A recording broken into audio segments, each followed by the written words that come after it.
Alhamdulillah, pertama sekali maaf tadi saya daripada tapak madrasah. Alhamdulillah, kita bersyukur pada Allah Subhanahu wa taala. Insya-Allah pada hari ini kita menyambung kembali pengajian kita semalam, yang mana kita masuk kepada muqaddimah taubah. Maksud bila disebut muqaddimah taubah, iaitu permulaan bagi seseorang nak bertaubat itu, maka apakah yang perlu dihadirkan dalam hati dia, dalam dia nak meminta Allah mengampunkan dosa-dosa dia, dalam dia nak minta Allah Subhanahu wa taala terima taubat dia, maka muqaddimahnya itu apa? Sama macam kita di dalam berdoa kepada Allah. Maka kalau kita nak minta Allah Subhanahu wa taala kabulkan doa dia, kita ada muqaddimah dia. Muqaddimah dia iaitu diajar kita melalui surah Al-Fatihah. Kita bila dalam nak memohon doa pada Allah, doa yang terbaik, contoh yang terbaik ditujukan oleh Allah Subhanahu wa taala melalui surah Al-Fatihah. Bermula dengan apa? Bismillahirrahmanirrahim, yang mana Nabi SAW sebut kullu amrin dhibalin la yubda'u fihi bismillahirrahmanirrahim fahuwa aqta' wa qila aktar wa qila akzam. Setiap perkara yang ada peduli pada syarak tidak dimulakan dengan kalimah bismillahirrahmanirrahim, maka terputus amalannya, ataupun dipanggil qalilul barakah, sikit barakah. Maka di dalam Fatihah bila kita berdoa pada Allah, muqaddimahnya dengan menyebut alhamdulillahi rabbil alamin, iaitu pujian kepada Allah terlebih dahulu. Dalam kaedah kita memohon doa pada Allah, mula-mula kita puji Allah. Kita puji Allah dengan menyebut alhamdulillahi rabbil alamin, segala puji kepada Tuhan sekalian alam. Ar-Rahmanir Rahim, kita puji lagi, yang Maha Pemurah lagi Maha Pengasih. Maliki Yaumiddin, yang menguasai hari pembalasan, pujian kepada Allah. Kemudiannya yang kedua diikuti dengan pengiktirafan, pengakuan, yaitu iyyaka na'budu wa iyyaka nasta'in. Ya Allah, pengakuan daripada aku, hanya Engkau lah kami menyembah, dan pada Engkau lah kami meminta pertolongan. Baru kita minta doa, ihdinas siratal mustaqim. Ya Allah, beri kami petunjuk pada jalan yang lurus, sehinggalah pada akhir Fatihah. Ini pujian, pengakuan, dan juga permohonan doa daripada Allah Subhanahu wa taala. Itu dalam doa ada muqaddimah. Dalam kita nak berucap, nak bercakap pun ada, dipanggil bara'atul istihlal, permulaan. Iaitu bila kita sebut permulaan muqaddimah, alhamdulillahilladzi ja'ala al-Qur'ana masdar lil insan, contohnya, wa marja'u lil akwan, wa nahmaduhu subhanahu wa ta'ala li'annahu qad ja'alana min ummati sayyidil anam Muhammad Rasulullah sallallahu alaihi wasallam sayyidul insi wal jan wa ala alihi wa sahbihi ajma'in, amma ba'd. Maka dalam taubat juga muqaddimah yang dimasukkan di sini iaitu permulaan. Dalam kita nak bertaubat, supaya taubat kita diterima Allah Subhanahu wa taala, yang sebelum ni kita sebut tentang syarat dia, syarat sahnya taubat dia. Sekarang ini permulaan, bagaimanakah cara dia? Dan ada pun qala al-mu'allif rahimahullah ta'ala nafa'ana bi ulumihi fid dharain amin, ba'da terjemah. Dan ada pun pendahuluan taubat itu ada 3. Dan ada pun pendahuluan taubat itu ada 3. Kita nak start nak taubat ni, pendahuluan dia ada 3. Pertama, mengingati bahawa sangat buruknya perbuatan dosa itu. Baik. Pertama sekali, sebelum kita nak taubat, kita duduk diam saja. Kita fikir bahawa buruknya perbuatan aku selama ini dalam melakukan maksiat pada Allah. Kalau kita maksiat kita dalam keadaan kita contohnya berzina, maka kita fikirkan keburukan dia. Yang mana zina ini merosakkan, dan zina ini bakal melahirkan anak-anak yang mana dipandang buruk oleh masyarakat.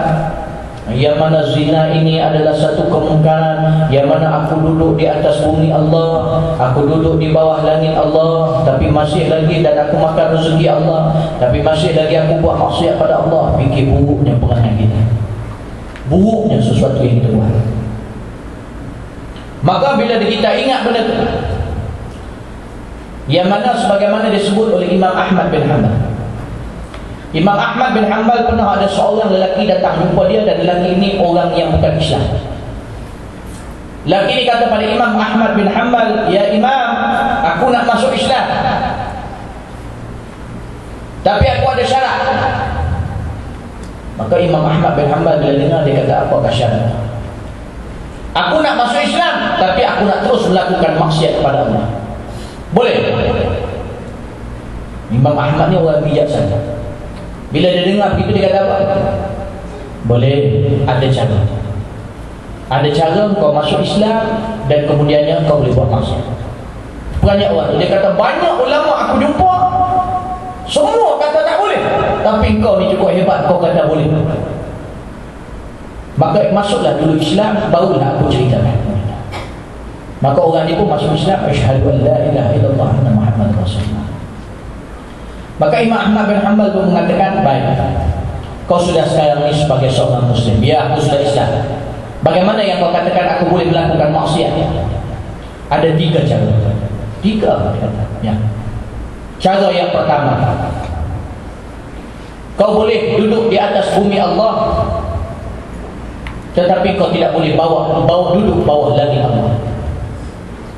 Dia kata, kan bumi dan langit itu semuanya milik Allah. Kalau aku duduk atas bumi, kan duduk bawah langit. Macam mana aku nak buat? Tak apa, jangan risau. Ada 2 lagi cara. Engkau boleh duduk kau boleh duduk di bawah langit Allah, tapi kau jangan duduk di atas bumi Allah. Bumi itu kan bawah langit macam aku juga. Dari cara aku nak buat? Baik, jangan risau. Yang ketiga ni kau pasti boleh lakukan. Engkau boleh duduk atas bumi Allah, engkau boleh duduk bawah langit Allah, tapi kau jangan makan rezeki yang Allah bagi. Yang lain bagi boleh kau makan. Bukan rezeki ini semua Allah yang bagi. Ya, memang Allah yang bagi. Habis macam mana aku nak hidup? Masa itulah baru Imam Ahmad menempelak. Kau tahu kau duduk bawah langit Allah, kau tahu kau duduk atas bumi Allah, kau tahu kau makan rezeki Allah, masih lagi beringkar pada Allah. Ketika itulah datang hidayah Allah, maka menangislah dia baru sedar akan keingkaran dan kemaksiatan yang dilakukan dan kedegilan dia. Maka akhirnya bertaubat dan terus mengikut Imam Ahmad bin Hanbal dalam pengajiannya dan menjadi seorang anak murid yang baik. Tuan-tuan dan rahmat Allah. Ya. Maka dalam mukadimah taubat kita ingat buruknya perbuatan-perbuatan dosa. Yaitu aku tidak sembahyang, buruknya perangai aku tidak sembahyang, sedangkan Allah bagi aku nikmat, Allah bagi aku mata, Allah bagi aku telinga, Allah sedia mengampunkan dosaku, Allah bagi bermacam-macam pada aku, tapi aku tidak sembahyang. Buruknya perangai. Ingat surah Nabi SAW, macam mana Nabi Muhammad SAW beribadat pada Allah sampai pecah-pecah kaki. Bagaimana sahabat-sahabat dalam keadaan berperang, ada yang sembahyang terlalu khusyuk dalam sembahyangnya, dipanah oleh musuh dan dia tidak perasan panah tercacat di badannya, sehinggalah terlalu banyak panah di atas tubuhnya dan orang itu merasa lemah. Ketika itu darah yang mengalir kena kepada kawan yang sedang tidur, maka kawan itu terkajak melihat kawannya sudah tercucuk dengan banyak panah. Ketika itu rebah lelaki itu dalam keadaan dia tidak sedar bahawa dia dicucuk panah. Ini tak kata khusyuk dia. Sahabat-sahabat yang cukup hebat. Tapi kita, Allah bagi macam kemudahan. Masjid yang tersegar indah, launan azan yang dengar dengan jelas, pakaian yang cukup, kenderaan yang ada, tapi kita tak mahu sembahyang menyembah Allah SWT. Fikirkan keburukan, buruk sangat kita. Allah SWT marah pada kita. Kalau kita maksiat, kita tidak menghiraukan Al-Quran, tidak membaca Al-Quran, tidak mahu memahami dia. Ingat ayat Allah SWT. Allah sebut dalam Quran apa dia? A'udzubillahi minasyaitonir rajim. Afala yatadabbaruna al-Quran am 'ala qulubihim aqfaluha? Adakah mereka ini tidak mahu cuba memahami Al-Quran, atau di dalam hati mereka itu ada sesuatu yang menutup? kita halang diri kita dalam memahami Al-Quran, ini suatu maksiat yang besar. Maka fikir buruk, fikir padat. Itu yang pertama dalam kita nak taubat, duduk sekejap fikir. At-tafakkur. Nabi kata apa? At-tafakkur. Berfikir, dalam terjemahannya, berfikir sesaat itu lebih baik daripada qiyamul lail seluruh malam. Berfikir tentang Allah, berfikir tentang kecuaian diri kita. Fikir. Bila melihat sesuatu benda di atas muka bumi, fikir. Para ulama kata apa? Idza kana an-nasu lahu fikrah, kana fi kulli syai'in lahu 'ibrah. Sekiranya manusia ini ada pemikiran kepada Allah, apa yang dia lihat di muka bumi ini menjadi iktibar dan pengajaran untuk dia. Tapi letih, sedih manusia dan bodohnya manusia. Apa yang dia tengok kosong. Dia tengok langit kosong, dia tengok laut kosong, dia tengok sesama manusia kosong, dia tengok rumah dia yang besar kosong, dia tengok kereta dia yang besar kosong, dia tengok pakaiannya kosong.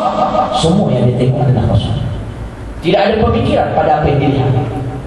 Maka akhirnya tidak ada faedah. Hidup dia sia-sia. Satu hari, satu malam dia hidup di muka bumi, dia tidak berfikir tentang Allah SWT. Kerana itu Syekh Abdul Karim Zaidan dalam memperbandingkan sains dan juga Al-Quran, dia pernah mengislamkan beribu-ribu manusia hanya dengan menceritakan slipper Jepun saja.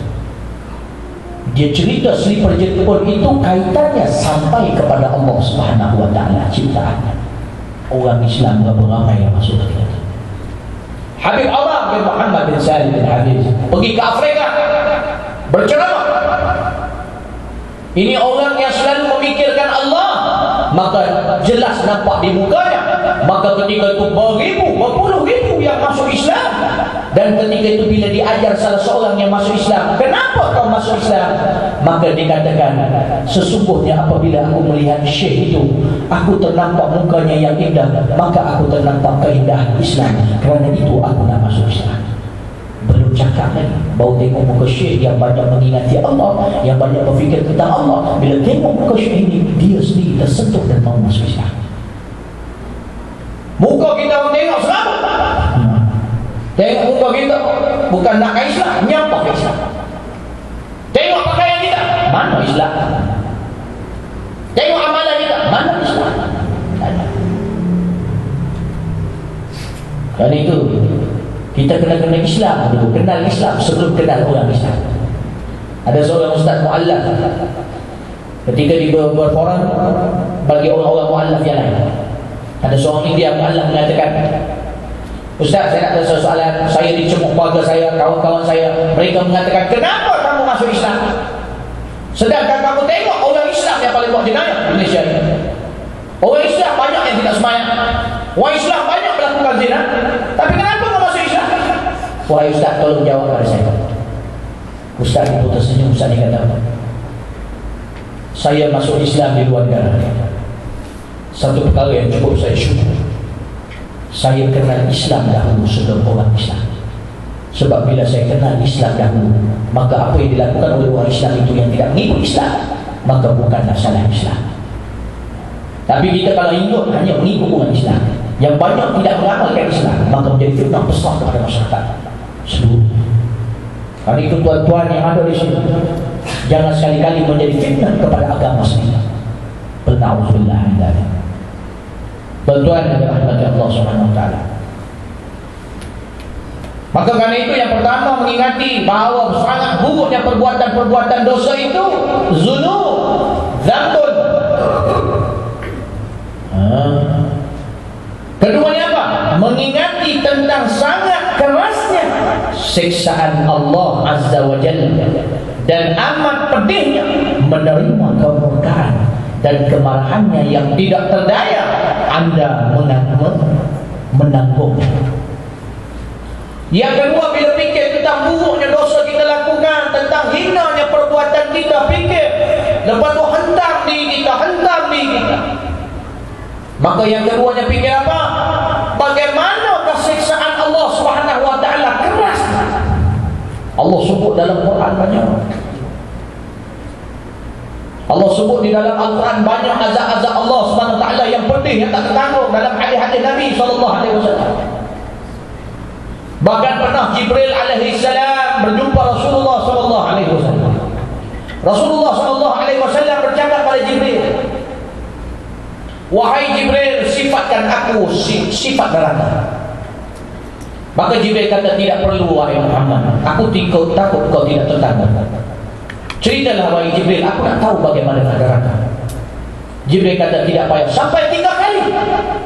Maka akhirnya bila ditanya, Jibril punya, wahai Muhammad, sesungguhnya api neraka itu bukanlah berwarna biru atau berwarna merah, tapi ianya berwarna hitam, kerana panasnya terbakar dengan kepanasannya sendiri.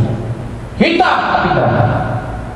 Wahai Muhammad, kalau sekiranya pakaian ahli neraka digantung di antara langit dan bumi, maka akan matilah ahli langit seluruhnya dan matilah ahli bumi seluruhnya, kerana kebusukan yang ada pada pakaian itu.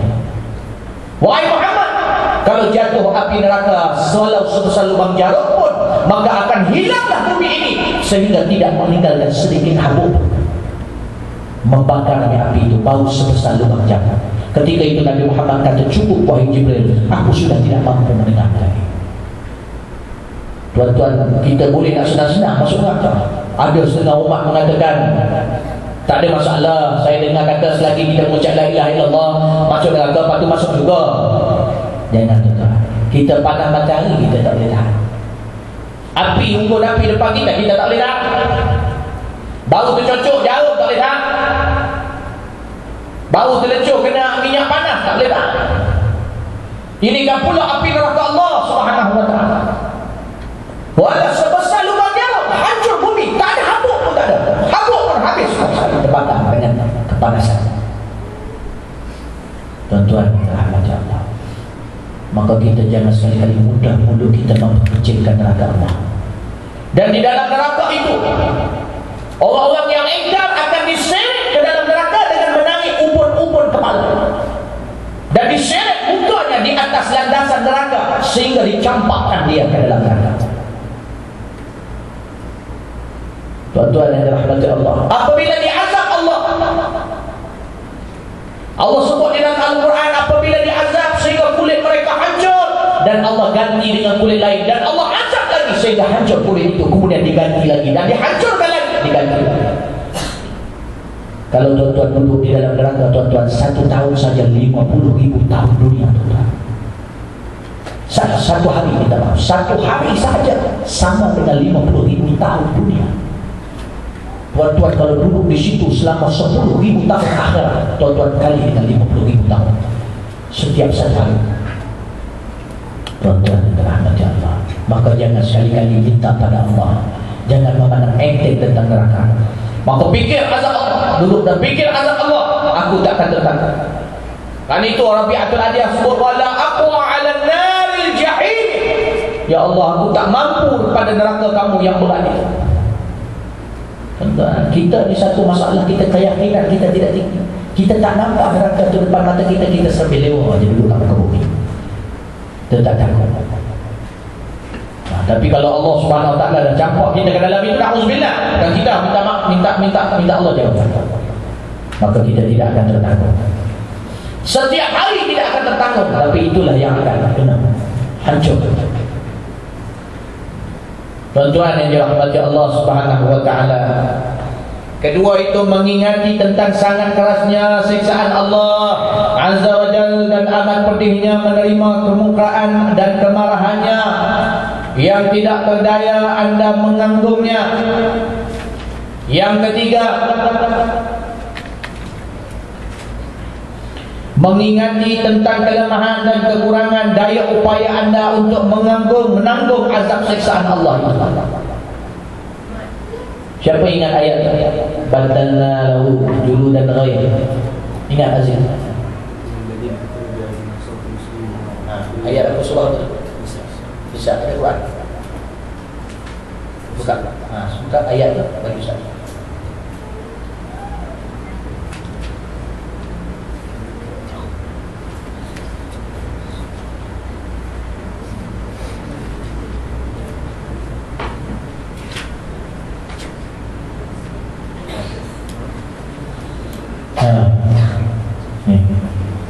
Allah subhanahu wa ta'ala, innal ladzina kafaru bi ayatina sawfa kufur pada Allah dengan ayat-ayat Allah, maka kami akan mengazab mereka dengan api neraka. Kullama nadijat juluduhum baddalnahum juludan ghairaha liyadhuqul azab. Kullama nadijat juluduhum, dan setiap kali terpisahnya, hancurnya kulit-kulit mereka, baddalnahum juludan ghairaha, dan kami ganti baginya kulit yang lain. Tujuan Allah ganti kerana apa? Kerana nak menyembuhkan dia kan? Tidak. Liyadhuqul azab, supaya dia merasa lagi azab Allah Subhanahu wa taala. Inna Allah kana azizan hakima, dan sesungguhnya Allah itu sangat mulia dan sangat bijaksana. Maka tuan-tuan rahmati Allah, ini azab Allah Subhanahu wa taala.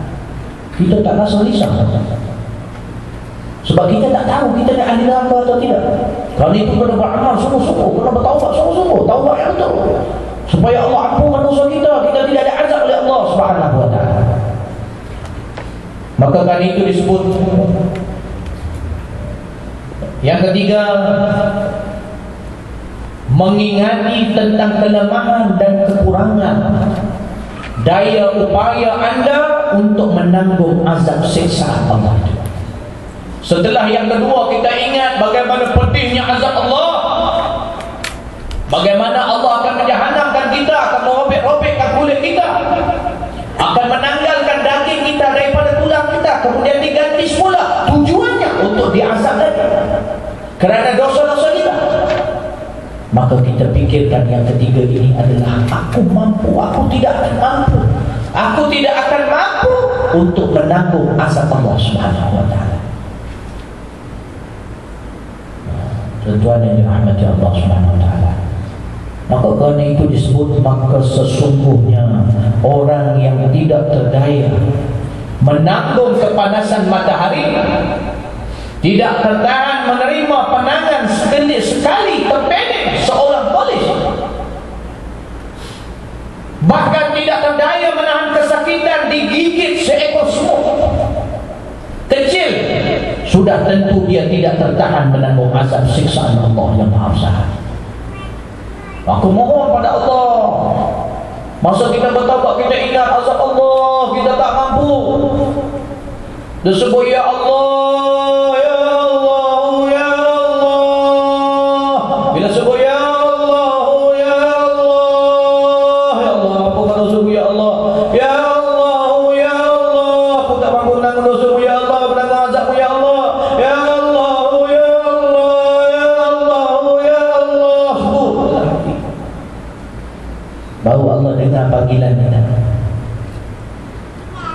Dan Allah ni yang lupa, Allah ni Maha Pengasih lagi Maha Penyayang. Allah cukup kasih kita. Allah pernah kata, kalau kita datang bertemu Allah dalam keadaan dosa kita sampai ke kaki langit, tapi sebelum itu kita pernah bertaubat pada Allah, maka Allah kata la ubali, maka aku tak kisah tentang dosa itu, sebab kamu bertaubat pada Allah. Bukan susah saja, nak taubat aja dan ikut di penipu sudah, itu saja. Allah, kenapa manusia di luar sana, kita sendiri manusia tak sedar hakikat Allah ada perhati kita. Allah bagi peluang banyak pada kita. Allah kata, Allah tak kisah dosa kamu sampai kaki langit sekalipun, tapi sebelum kamu berjumpa aku, kamu sempat bertaubat, maka aku tak kisah dosa-dosa itu. Punya kasih Allah Subhanahu wa taala. Kita boleh balas kasih Allah, hatta kasih Nabi Muhammad kita tidak boleh balas. Kalau dikumpulkan, para ulama kata, kalau dikumpulkan seluruh kasih umat Muhammad kepada Muhammad, tidak boleh lawan kasih Muhammad kepada umatnya. Sentiasa memohon Allah agar mengampunkan dosa-dosa kita. Bahkan kita yang mati, amalan umat Nabi Muhammad akan ditunjuk dahulu di depan Muhammad. Maka Nabi Muhammad bila melihat, kalau yang baik Nabi Muhammad mengucapkan Alhamdulillah, yang buruk Nabi Muhammad memohon Allah agar mengampunkan dosa. Nabi Muhammad SAW. dan lebih-lebih lagi yang mencipta Rasulullah, yaitu Allah Subhanahu wa ta'ala. Maka kami itu disebut bagaimana dia mampu menanggung panas api neraka Jahannam, pukulan cemeti malaikat Zabaniyah. Di dalam surah Az-Zabaniyah, di dalam surah, saya bacakan di sini.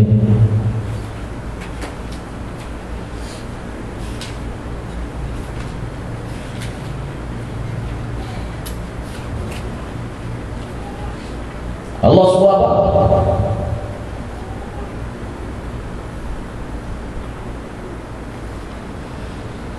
Kalla. Sebelum itu Allah sebut apa di dalam surah Al-Alaq? Ara'aita in kadzdzaba wa tawalla. Tidakkah kamu nampak orang yang mendustakan dan memalingkan mereka daripada Allah SWT? Alam ya'lam bi anna Allah yara. Dia tak nampak ke Allah nampak semua? Kita mendusta ke bumi, mendustakan Allah. Ingat Allah tak nampak? Kita buat maksiat di muka bumi Allah, memalingkan daripada hukum-hukum Allah. Ingat Allah tak nampak? Alam ya'lam anna Allah yara. Tidakkah kamu nampak bahawa Allah melihat kamu? Kalla. Allah kata, Allah biarkan. Kalla.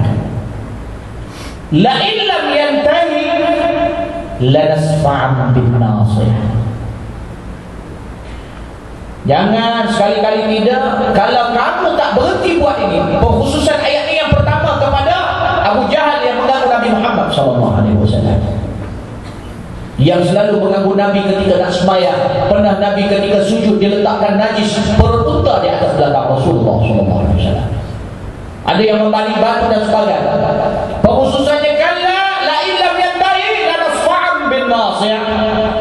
Kalau kamu tak berhenti buat benda-benda macam ni, ganggu Muhammad, ganggu Islam, maka aku akan tarik ubun-ubun kepala. Lanasfa'an bin nasihah. Siapa yang akan diazab ini? Nasiyatin kadhibatin khati'ah. Ustaz, setiap ubun-ubun yang nasiyatin kadhibatin khati'ah, yaitu setiap ubun-ubun kepala yang mendusta dan salah kepada Allah Subhanahu wa ta'ala. Allah katakan, jangan ingat Abu Jahal dia, kita semua katakan. Kemudian Allah catat, faliyada'u nadir. Panggil bantuan-bantuan kau kalau nak lawan dengan Allah, panggil semua. Allah kata sanada'u Zabaniyah, malaikat Zabaniyah. Allah kata apa? Di neraka nanti kata Allah sediakan malaikat Zabaniyah. Malaikat Zabaniyah ini yang kerjanya memukul cemeti dan mengazab. Di dalam riwayat Rasulullah SAW memberitahu tingginya malaikat Zabaniyah, kalau berdiri maka kakinya termasuk di dalam bumi sampai ke bawahnya, dan kepalanya melebihi daripada langit. Tingginya malaikat Zabaniyah yang akan menyiksa kita. Dan mukanya terlalu ngeri sehingga yang melihat saja sudah mati berkali-kali.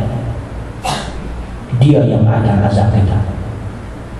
Allah kata, jangan sabar Allah untuk kamu ke bumi Allah ni, jangan luar saksi. Kalau yang ada dia sanada'u Zabaniyah. Kalla la tuti'hu wasjud wa qtarib. Subhanallah, alhamdulillah, la ilaha illallah, Allahu akbar. Subhanallah, alhamdulillah, la ilaha illallah, Allahu akbar. Subhanallah, alhamdulillah, la ilaha illallah, Allahu akbar. Dia bila kita sebut ada ayat sujud situ, kalau tidak sujud ganti dengan subhanallah, alhamdulillah, la ilaha illallah, Allahu akbar. 3 kali. Maka tuan-tuan yang dirahmati Allah Subhanahu wa taala, kali itu di sini disebut apa dia? Tak tahan, mampu ke kita dengan cemeti malaikat Zabaniyah. Patukan-patukan ular yang besarnya seperti leher-leher unta.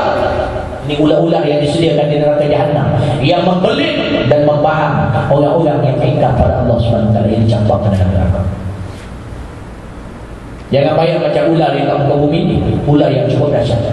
Setiap ekor itu ada 9 kepala, dan setiap ekor dari 9 itu pula bercabang lagi. Sehinggalah sebesar-besarnya wallahu ta'ala a'lam azab kepada orang yang masuk neraka Allah. Kemudian disebut lagi,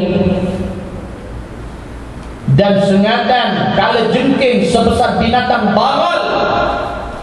Jengking di akhirat disifat oleh Rasulullah SAW, seekor kala jengking sebesar baral. Tuan-tuan tahu baral? Baral ni selalu kita kata orang bodoh, orang panggil dia baral. Baral. Baral ni dia lebih besar daripada keledai, lebih kecil sedikit daripada kuda. Dia di antara keledai dan kuda. Nama dia baral. Bodoh dia lebih kuat keledai, tapi manusia lebih bodoh daripada baral. Sekiranya dia tak ikut apa yang Allah perintahkan. Nampak tuan-tuan? Kalau jengking tuan-tuan lebih besar daripada keledai, lebih kecil sedikit daripada kuda. Kalau jengking sebesar itu tuan-tuan, yang ada ni pun boleh bawa maut tuan-tuan. Dan bukan seekor, bilangannya tidak terbilang tuan-tuan. Kalau jengking yang Allah berikan kepada orang-orang yang mengingkar pada Allah. Lebih-lebih lagi kesemuanya itu dijadikan dari api neraka.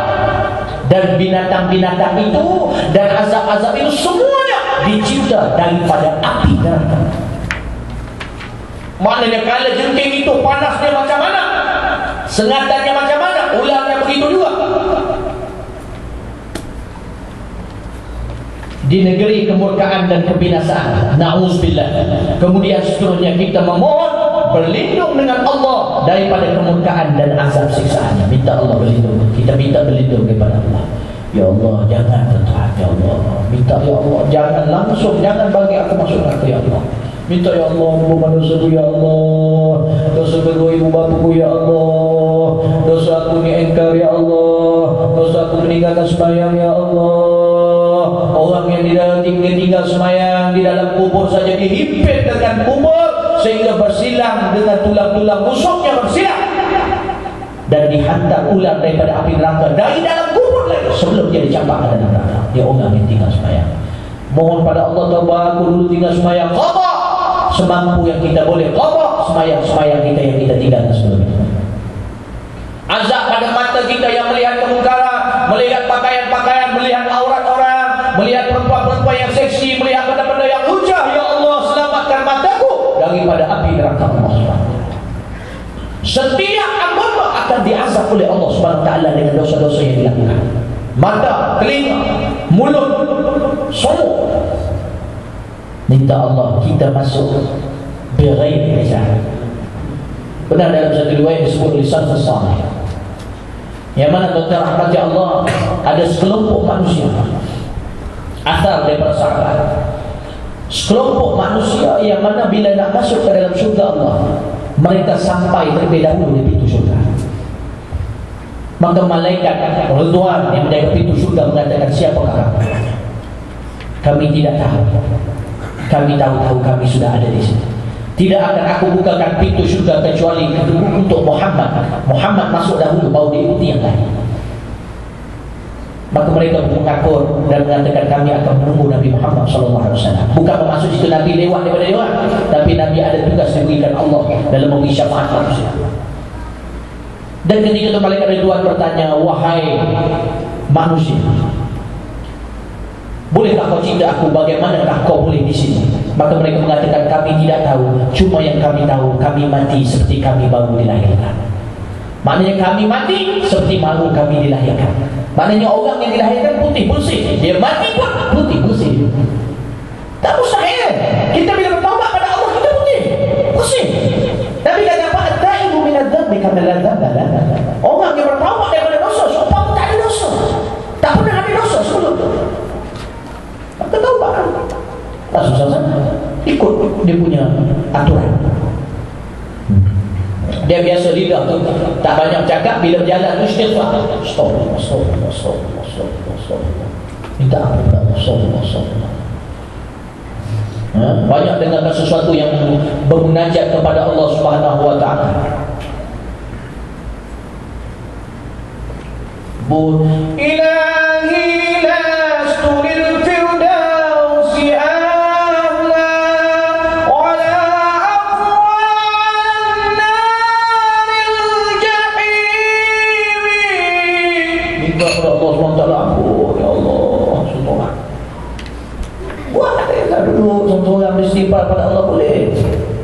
kita susah nak mengalirkan air mata. Sebab apa? Hati keras. Tapi tengok Hindustan mengalir air mata. Tengok benda-benda baru lah air mata. Sakit perut nak berak tak keluar dari nangis. Boleh pula nangis. Tapi tentang rahmat Allah nak nangis kerana Allah dosa. Hati keras, hati kotor. Membaca ayat-ayat Allah tidak rasa sentuhan, tidak ada rasa takut kepada Allah. Tuan-tuan yang dirahmati Allah, maka disebut apa dia? Binatang, baral, lebih-lebih lagi kesemuanya itu dijadikan dari api neraka Allah. Maka kita mohon perlindungan daripada Allah. Kemudian disebut apabila anda mengekalkan pada mengingati ketiga-tiga ingatan ini dan anda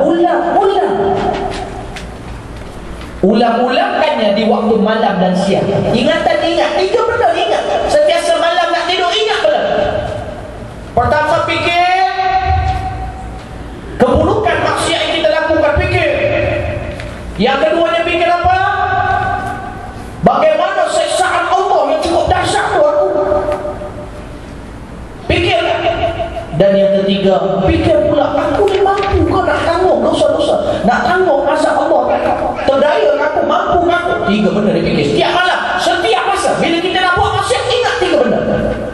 InsyaAllah dia jauhkan kita daripada lakukan maksiat. Maka tuan-tuan rahmati Allah, maka dia kata, maka sesungguhnya ingatan-ingatan tersebut itu akan mendorongkan anda untuk bertaubat nasuha daripada perbuatan-perbuatan dosa. Allah jua yang memberi taufik dengan limpah kurnia. Dan ingat bahawa taubat ini tidak akan mampu dilakukan kecuali taufik, iaitu persetujuan daripada Allah Subhanahu Wa Taala. Maka minta selalu Allah beri persetujuan pada Allah. Sebut zikir-zikir yang sudah saya bacakan. Ya Hayyu Ya Qayyum La ilaha illa anta. Minta Allah Subhanahu Wa Taala beri persetujuan. Dan doa-doa amalan zikir harian, la ilaha illallah al-malikul haqqul mubin, la ilaha illallah al-malikul haqqul mubin. Baca la ilaha illallah al-malikul haqqul mubin, la ilaha illallah al-malikul haqqul mubin, la ilaha illallah al-malikul haqqul mubin. Datang ke mana dalam hati. Bila minta Allah sembuhkan, baca Allahumma shfi, Allahumma shfi, ya Allah sembuhkan, anta syafi, dan kaulah yang penyembuhnya. Wa'afi antal ma'afi, dan afiatkan kami, dan kau yang memberi afiat. Wa'afi antal ma'afi, Allahumma shfi anta syafi, wa'afi antal ma'afi, la shifa'un illa shifa'un, dan tidak ada penyembuh kecuali penyembuhmu ya Allah. La shifa'un illa shifa'un, shifa'an la yughadiru saqaman wa la alama. Yang mana penyembuh daripada-Mu ya Allah, yang tidak akan memberi ruang kepada apa? Alama, penyakit, sakit, dan bisa saqaman wala alama. Ya kafi ya wafi ya hamidu ya majid, irfa'anna kulla ta'abin syadid. Minta Allah SWT angkat benda-benda yang meletihkan kita dan menyakitkan kita, yang tersangat-sangat, penyakit yang menyakitkan kita yang sangat-sangat. Ta'abin syadid wa fina minal hadi wal hadid, dan minta kita cukupkan kita daripada sesuatu yang menyusahkan kita.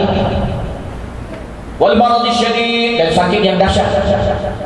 Wa jaisil adid, dan juga minta kita dijauhkan daripada musuh-musuh yang degil, yang memusuhi kita. Wa ja'alna nuran min nurik, ya Allah jadikan kami cahaya di antara cahaya-Mu ya Allah. Wa ja'alna nuran min nurik wa hirzan min hirzik. Allah ja'alna nuran min nurik. Allahumma shfi anta syafi, afi anta al-ma'afi, la shifaa illa shifaa, shifaa la yughadiru saqaman wa la alama. Ya kafi ya wahdi ya hamid ya majid, irfa'na kulla ta'abin shadid wa qina min al-hadid wal hadid wal maradhi shadid wal jaysh al-adid, waj'alna nuran min nurik wa 'izzan min 'izzik wa nasran min nasrik. Minta Allah SWT jadikan muliakan kita dengan kemuliaan Allah, 'izzan min 'izzik wa nasran min nasrik. Bantu kita dengan bantuan Allah, 'izzan min 'izzik wa nasran min nasrik, baha'an min baha'ik wa 'ata'an min 'ata'ik wa hirasatan min hirasatik. Semuanya itu mau masuk, iaitu penjagaan daripada penjagaan Allah. Wa ta'yidan min ta'yidik, dan sokongan daripada sokongan Allah. Wa ta'yidan min ta'yidik ya dzal jalali wal mawahibul 'izam. Minta pada Allah Subhanahu Wa Taala. Itu amalan-amalan yang anak. Tak mesti bahasa Arab, bahasa Melayu pun boleh. Boleh bahasa Jawa pun boleh. Tak ada masalah.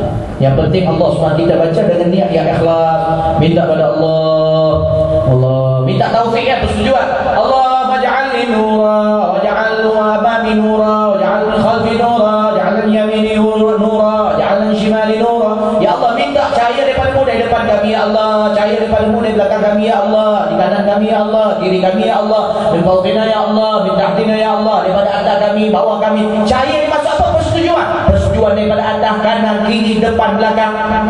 Bahkan disebut itu waj'al dami nura, jadikan darah kami pun daripada cahaya-Mu ya Allah. Maknanya persetujuan pada darah kita, sehat kita, azami nura, dan tulang kami juga cahaya kita, dan kulit kita wasyari nura, dan juga kulit kita cahaya Allah SWT.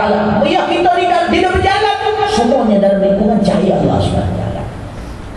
Itu persetujuan daripada Allah. Barulah kita jalan tenang tak ke bumi, selamat insya-Allah. Tuan-tuan dan rahmati Allah, baru bila sampai seruan jihad betul-betul berperang, ketika itu kita dah tak takut. Allah bersama kita, Rasulullah bersama kita. Kalau sampai satu masa begitu,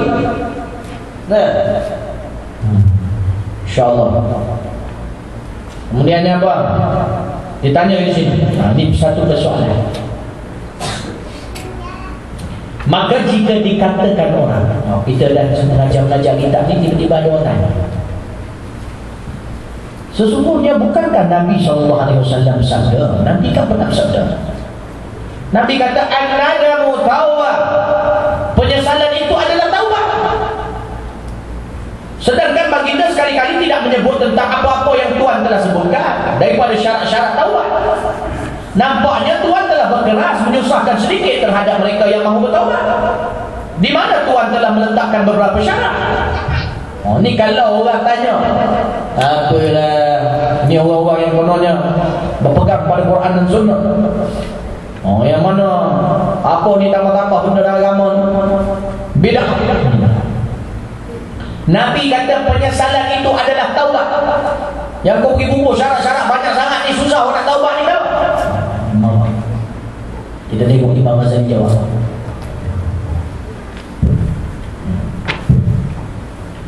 Imam Ghazali kata apa? Maka dijawab bagi penanya tadi sebagaimana yang berikut ni dijawab.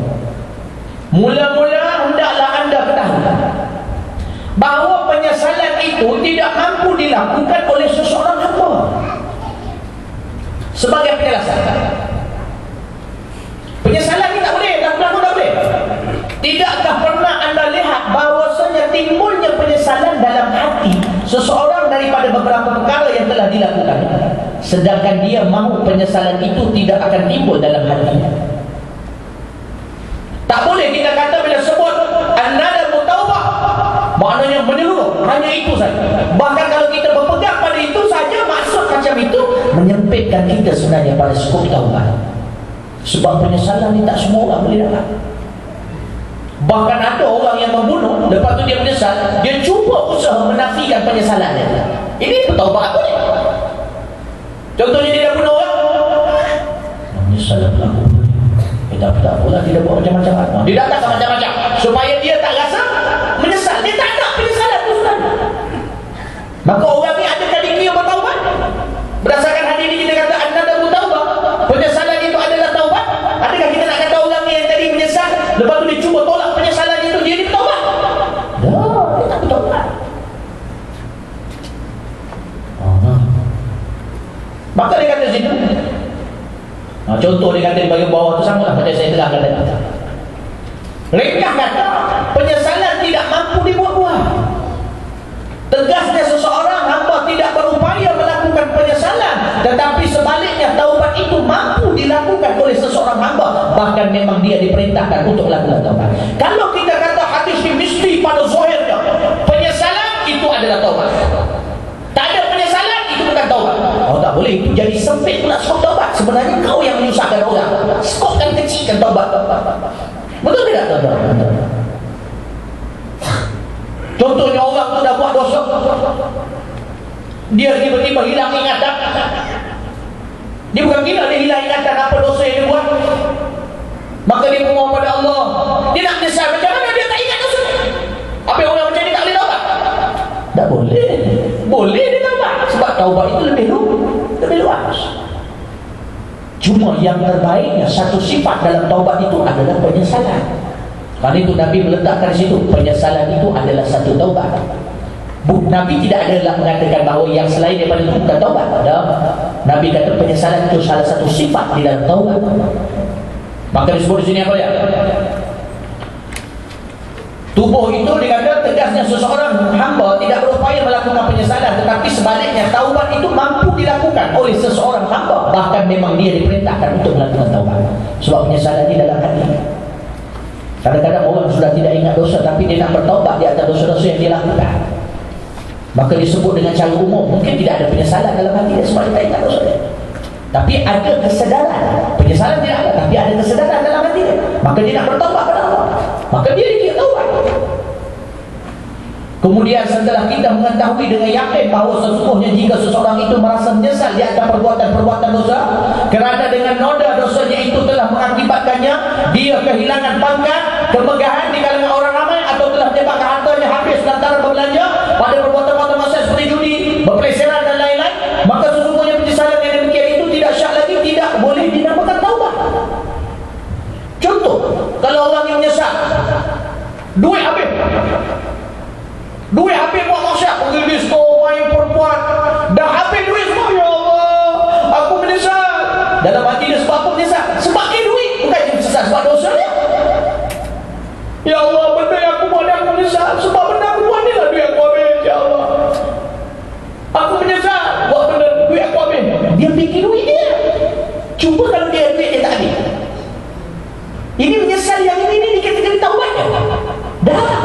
Ini bukan kategori taubat. Ini sebab tension duit dah habis. Ataupun bila dia buat sesuatu benda dia menyesal pada Allah. Ya Allah, dulu orang pandang tinggi pada aku, sekarang orang pandang rendah. Ya Allah, aku rasa malu, aku rasa hina. Ya Allah.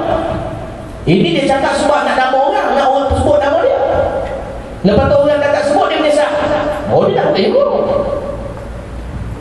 Betul rahmat Allah. Tu pasal nak kena faham.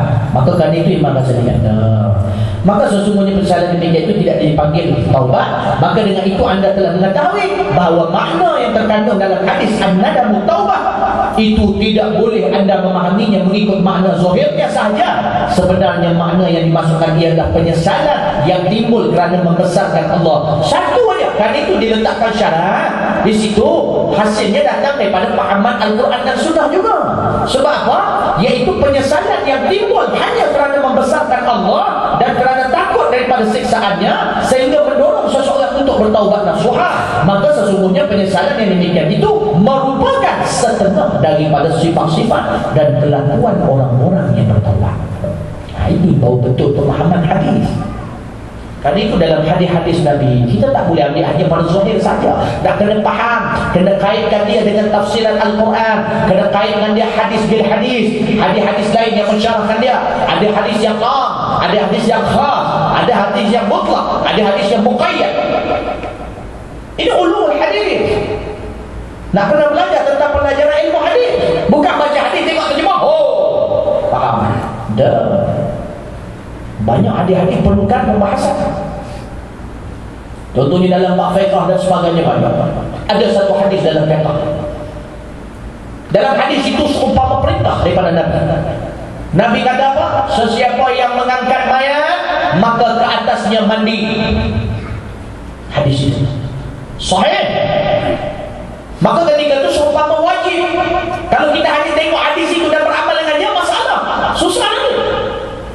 Sedangkan ada hadis yang lain, sahabat menceritakan hadis sahih juga, bahawa kami apabila mengangkat jenazah dan menanamnya, kemudian ada di antara kami yang mandi dan ada yang di antara kami tidak mandi, dan Nabi SAW membiarkan saja. Hadis itu datang kemudian pula mengkaitkan, mengikatkan, mengfokuskan kepada tajuk dia yang sunnah, maka akhirnya jadi sunnah. Jadi dalam bab-bab ni kita jangan terlalu mudah memblame, mengutuk ulama-ulama yang lain yang sudah pengalaman dah jauh-jauh daripada kita alim. Kita yang baru baca satu kitab, dua kitab itu pun tak khatam lagi. Baru tengok terjemahan pun dah kata orang ni bid'ah, yang ni tak betul, yang ni betul. Ini tak baca hadis. Pun tengok kau ni apa-apa Quran mengamal ke tidak. Saya perasan ada yang kata kalau pergi masjid kadang-kadang apa pakai kain syarif. Ni sunnah ke apa ni? Kamu hafal Quran mengamal sunat, betul adik? Maka tuan-tuan yang dirahmati Allah Subhanahu Wa Taala, ini syah. Tuan-tuan cek dalam hadis-hadis Nabi SAW banyak dalam hadis-hadis itu, walaupun tidak berfokus pada kain ini, tapi ke arah mengatakan bila jumpa Nabi. Contohnya sahabat Nabi yang masuk, yang memakai rida'ahu. Rida, apa rida ni? Kain rida dipakai Rasulullah SAW ketika hayatnya. Maka ini sunnah. Nak pakai, tak mau pakai sudah. Oh, tapi kita dengar kata mana hadis kata pakai lidah. Memanglah, tetapi dalam hadis itu banyak mensifatkan Nabi dengan pakaian seperti itu. Ada yang kata apa kita pakai jubah di Slovan ni? Ustaz, cuba kita fikir, ada setengah yang mengatakan zaman Nabi itu zaman Arab, dia lahir di tanah Arab. Tanah Arab ni pakaian dia memang macam tu. Ustaz tak percaya, Ustaz tengok Abu Jahal pun pakai sama aja. Abu Jahal pun pakai jubah dia. Nampak tak nanti Allah. Kita kat Malaysia ni, kalau Nabi tua kat Malaysia, kompon kain soket. Jadi ini bukan sunnah. Kita jawab balik, tak, sekarang aku nak tanya kau, Nabi ni kat mana? Dekat Arab. Terima lah, dekat tu tak payah kau kata kalau tua kat Malaysia, kat mana kau? Di Arab. Dan kau pakai baju ni sebab apa? Kalau kau pakai jubah, niat kau apa? Adalah niat, pakai jubah tu dapatlah pahala dah. Aku lebih tinggi daripada tu dia. Apa dia Ustaz? Sebab bila aku pakai benda tu, aku rasa dekat dengan Nabi. Aku rasa rindu Rasulullah SAW. Bila aku pakai, aku rasa dekat dengan Rasulullah pakai macam ni. Bila aku pakai sebab aku teringat Rasulullah pakai macam ni. Ya Allah, bangkitkan aku dengan Rasulullah SAW. Aku bukan pergi kira macam kau. Semua buat sebab dapat pahala je. Pahala tu janji Allah akan bagi aku buat. Tapi kau dengan Allah macam mana? Kau dengan Rasulullah macam mana? Cinta kepada Rasulullah macam mana?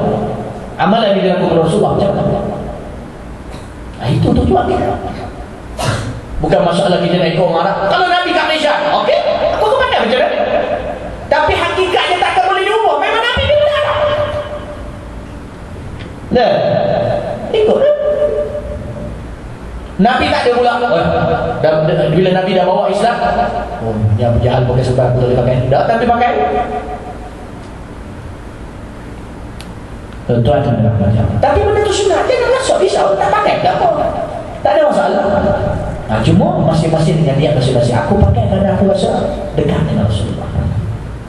Bila aku baca buku-buku kitab-kitab dia, pakaian dia begini, aku lihat pakaian aku. Allah, mudah-mudahan aku dapat bangkit bersama Rasulullah. Itu ya.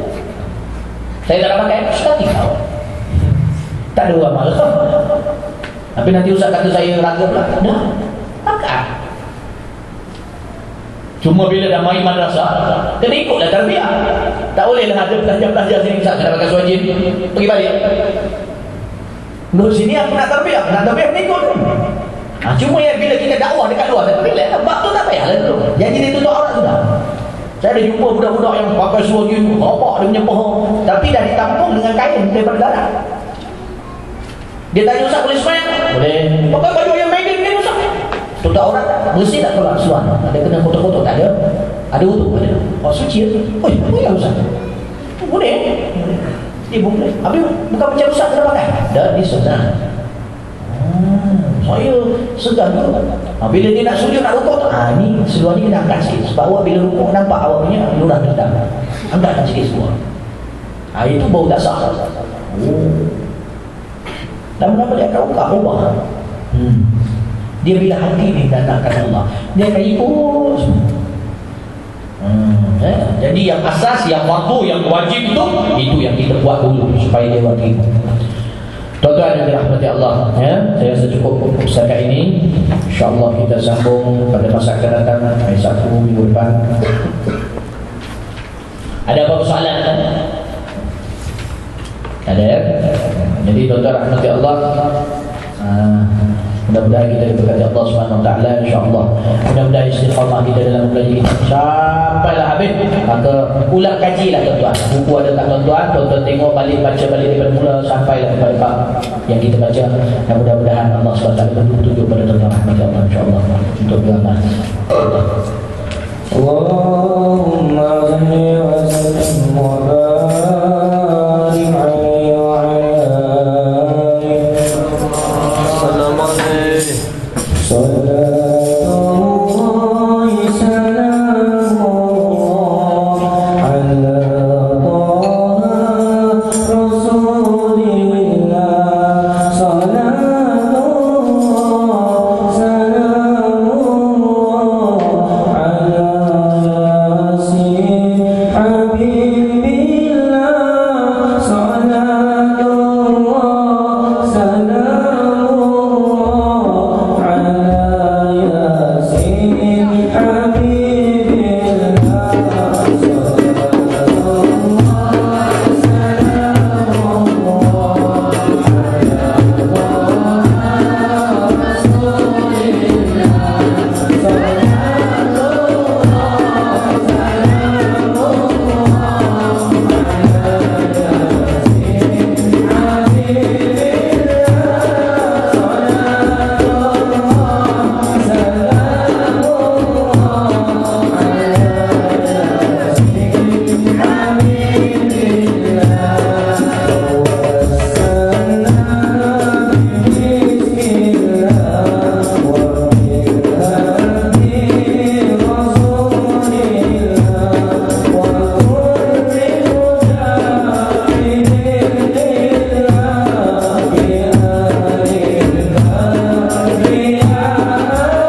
saya tak beritahu, iaitu korban boja saya dapat dalam beberapa tahun kan. Ada siapa yang nak membantu orang kat sana, boleh satu bahagian dibantu setengah sahaja, kambing 400. Siapa nak buat, saya bertolak ke sana 4 bulan, 4 hari bulan dan balik rezeki 7 hari bulan. Dan setakat alhamdulillah saya banyak buat saya sendiri sebagai wakil pada tuan-tuan. Jadi pada siapa yang nak buat boleh lakukan bantuan ke sana.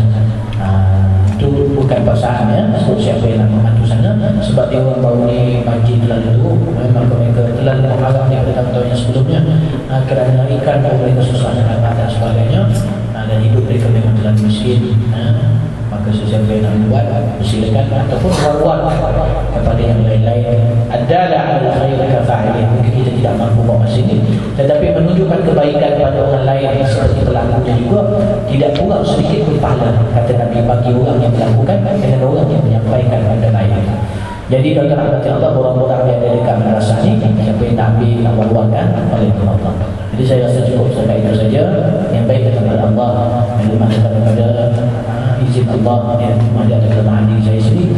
Minta maaf saudara dan rasa-rasa dia ketua Rasulullah SAW kita menanggung husnul khuluq wal afiyah ila hadratin Nabi Muhammad sallallahu alaihi wasallam. Fatihah.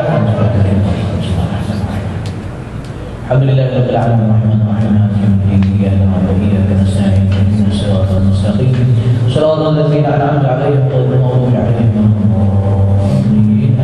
Alhamdulillahirabbil alamin. Allahumma shalli wa sallim ala sayyidina Muhammad.